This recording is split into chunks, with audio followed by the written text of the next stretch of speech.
DNA না করে এই মামলায় যদি চার্জশিট দেয় পুলিশ, যে কেউ হয়তো বলতেই পারেন 164 হয়ে গেছে, এরপরে ডিএনএ কি আছে। এই ধরনের মামলায় DNA is a very important piece of evidence.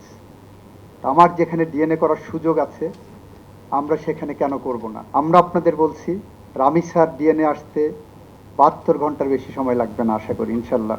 একটা বিচার যত দ্রুত সম্ভব শেষ করা আমরা তার মধ্যেই করব। আমাদের সামনে একটা উদাহরণ হিসাবে আছে মাগুরার আসিয়ার মামলা। 1 মাসের মধ্যেই মনে হয় শেষ করা সম্ভব হয়েছিল, 3 মাস লেগেছিল। আমরা আশা করি অতদিন লাগার কথা না, ওটা সম্ভবত 1 মাস লেগেছিল। অর্থাৎ চার্জশিটের পরে যে বিচার প্রক্রিয়া শেষ হতে 1 মাস লেগেছিল। আমাদের সামনে একটা উদাহরণ আছে, 1848 সালের একটা উদাহরণ আছে। 1848 সালের, আমি মামলাটার রেফারেন্স আপনাদেরকে বলি, একটা মিনিট যদি আমাকে বেয়ার করেন। মুল্লুক চাঁদের মামলা, 1848 সালে মুল্লুক চাঁদের মামলা। সেই মামলায় একদিনে বিচার শেষ হয়েছিল। বিচার শেষ করতে একদিন সময় লেগেছিল।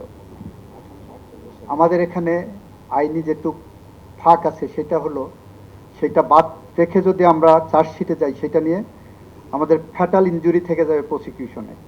ডিএনএ না করে এই মামলায় যদি চার্জশিট দেয় পুলিশ, যে কেউ হয়তো বলতেই পারেন 164 হয়ে গেছে, এরপরে ডিএনএ কি আছে। এই ধরনের মামলায় DNA is a very important piece of evidence. আমার যেখানে ডিএনএ করার সুযোগ আছে, আমরা সেখানে কেন করব না। একটা ডিএনএ রিপোর্ট আসতে কয়েক সপ্তাহ লেগে যায়, এমনকি কয়েক মাস লেগে যায়। আমরা আপনাদের বলছি, রামি স্যার ডিএনএ আসতে 72 ঘন্টার বেশি সময় লাগবে না, আশা করি ইনশাল্লাহ। আমাদের টপ প্রায়োরিটির মধ্যে এটা আছে। এবং ডিএনএ রিপোর্ট আসার সাথে সাথে 25 তারিখ থেকে সরকারি ছুটি।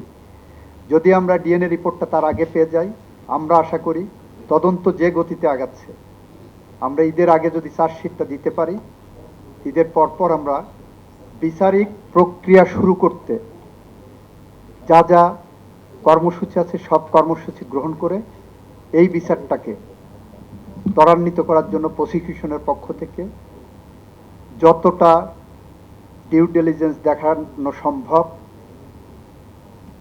সাধারণ জনগণ, দেশে বিদেশে মানুষ এই বিচার শেষ করতে যতটা প্রত্যাশা করে, আমরা আশা করি সেই প্রত্যাশা পূরণ করতে আমরা সক্ষম হব।